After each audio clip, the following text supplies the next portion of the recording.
Namaste. Let me share a fable with you, for stories are ways of immortalizing messages.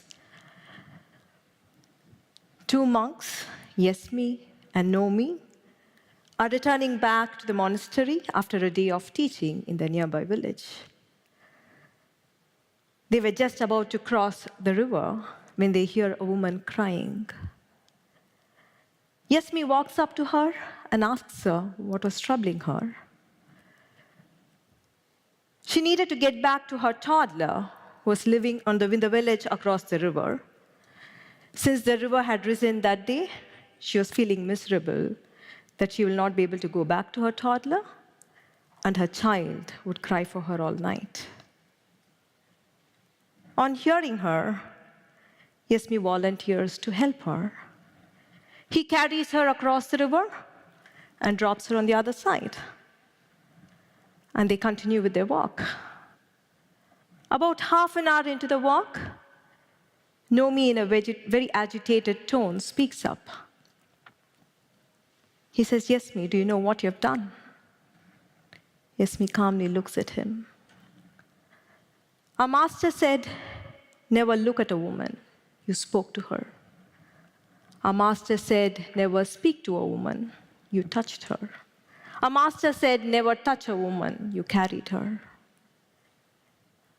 Yesmi calmly looks at Nomi and says, "Yes, that is true, but I have dropped her half an hour ago.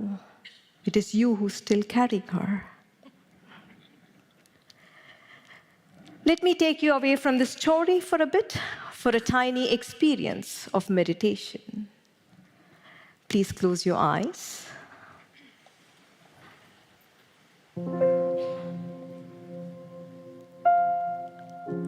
I still see a few sneaking a peek. It is safe to close your eyes. Inhale and exhale deep and slow. With every exhale, raise the edges of your lips into a gentle smile. Inhale. Exhale. Inhale. Exhale. Inhale. Exhale. Broaden your smile.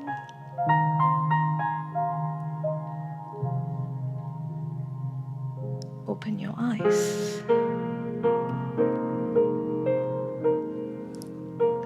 Do you recognize that with a little attention to your breath and a smile to your face, you're more calm and more present? The power to peace is always within you. Let us get back to our story. Yesmi and Nomi represent two states of being. Fundamentally, every one of us live only in two states.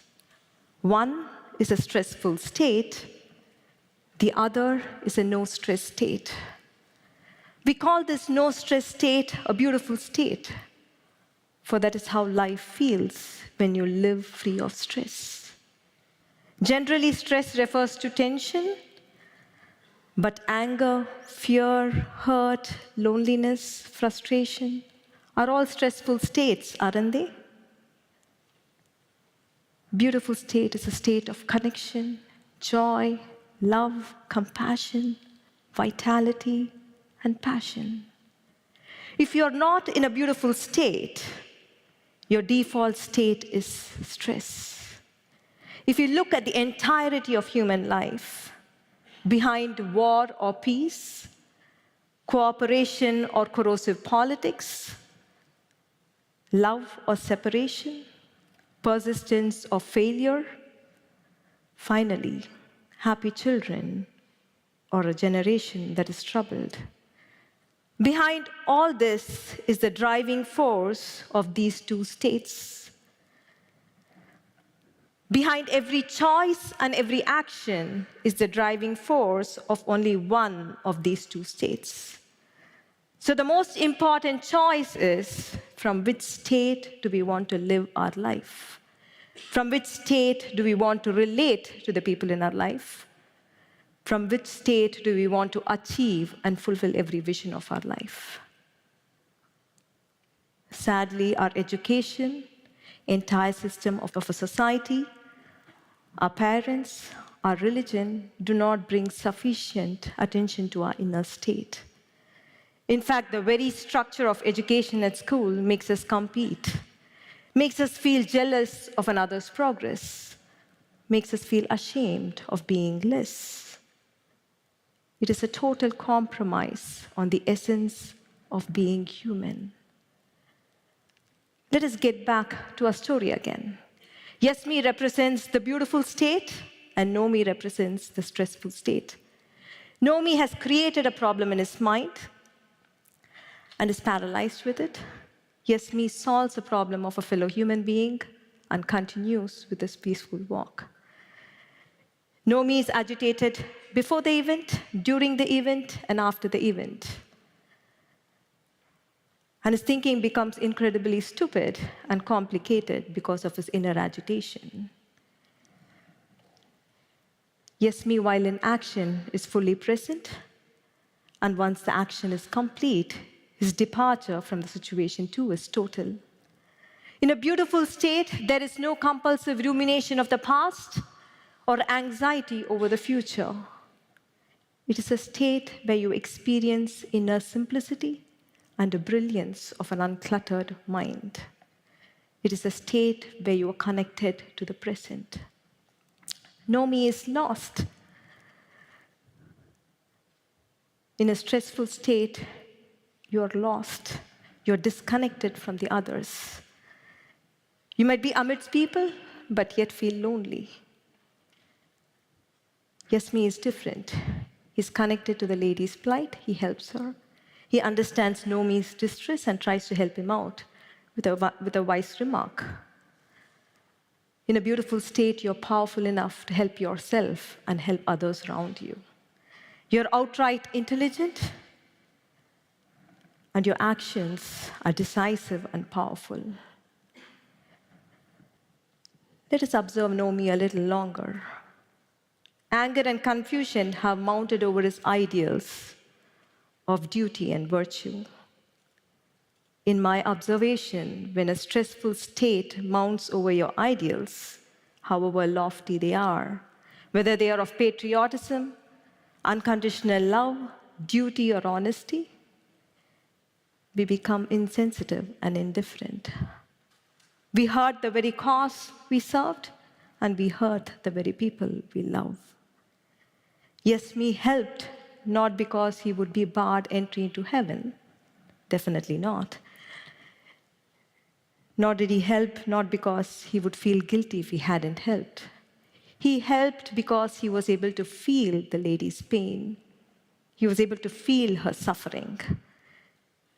Actions in a beautiful state arise from a place of connection, not from an ideal. There have been times when we have been yes me, there have been times when we have been no me. We have lived in stress and disconnection and caused greater confusion in our own lives and lives of people around us. We have lived in a beautiful state of connection and contributed to the well-being of ourselves and people around us. War, division, and conflict of every form can only end when more and more of us live in a beautiful state. So the big question is, how do we break free of our habitual negative bias of our brain towards stressful state? If pressure is going to be a part of life, how do we live life without being bogged down by stress?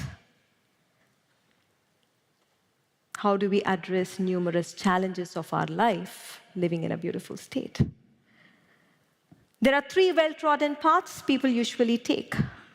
1, we live in stressful states and plummet into hurting inner states. 2, we try to escape stress. We try to achieve a temporary dopamine high. However, when the dopamine plateaus, we are left feeling emotionally dry and empty.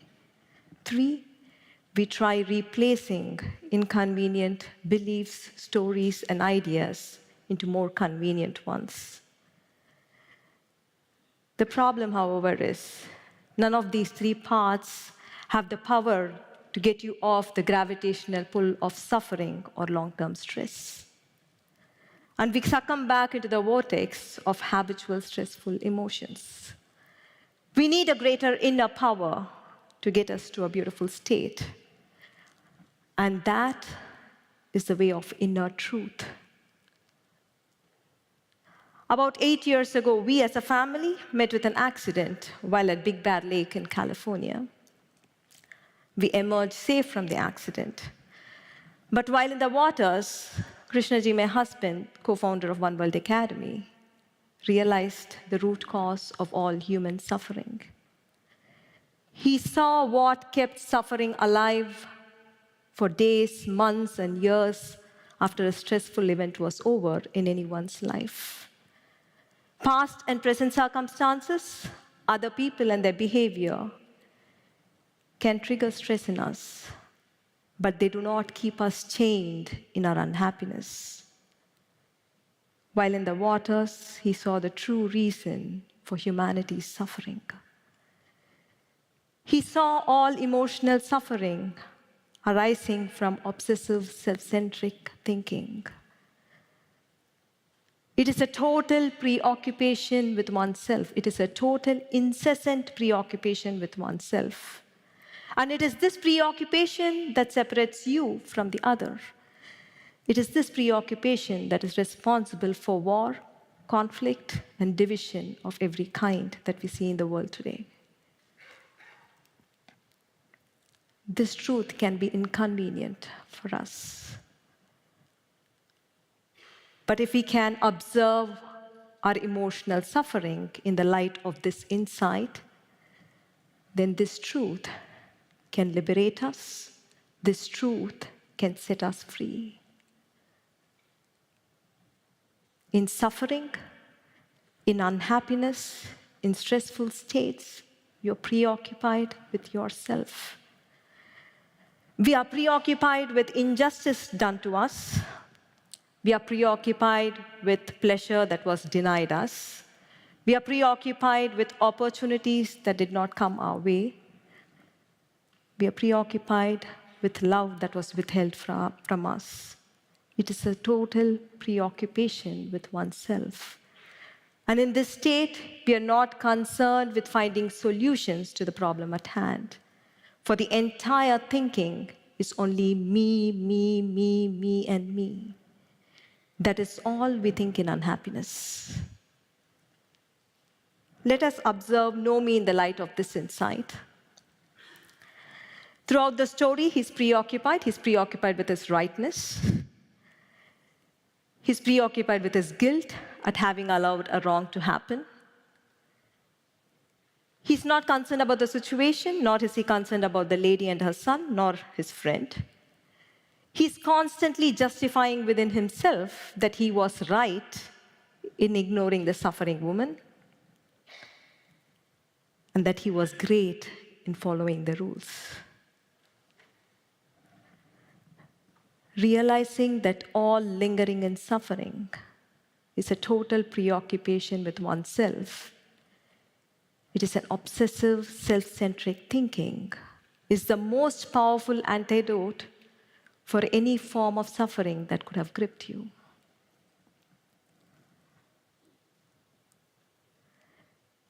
When you see it,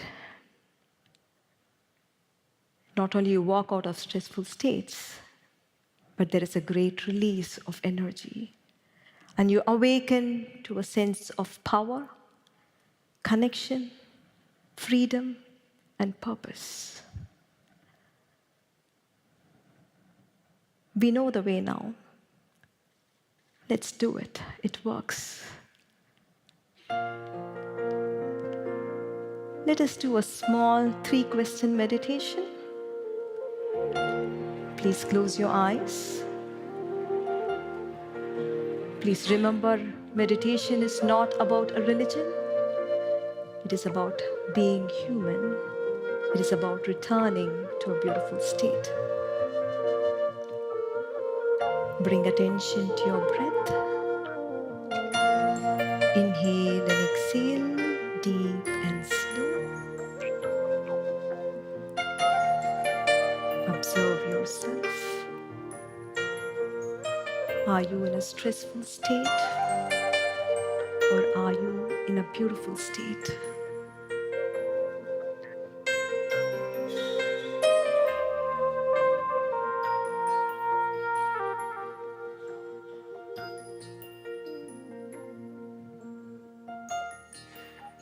Observe yourself. Are you engaged with your past? Or are you engaged with your future? Or are you in the present?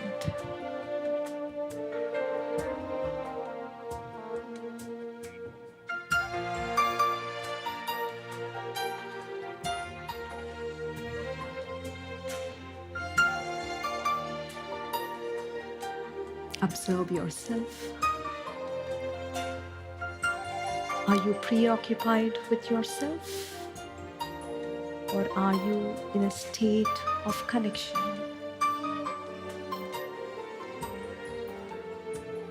Just observe. Do not try to change anything.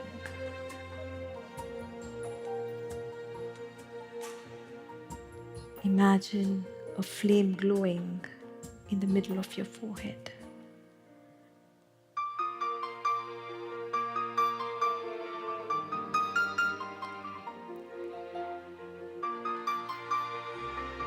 Bring a gentle smile to your face.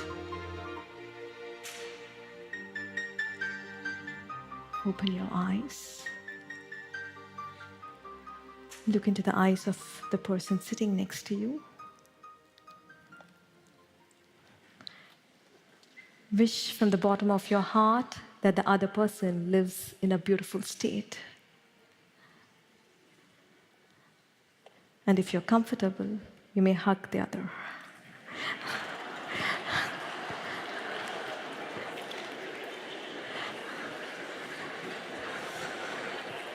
Thank you so much. Namaste.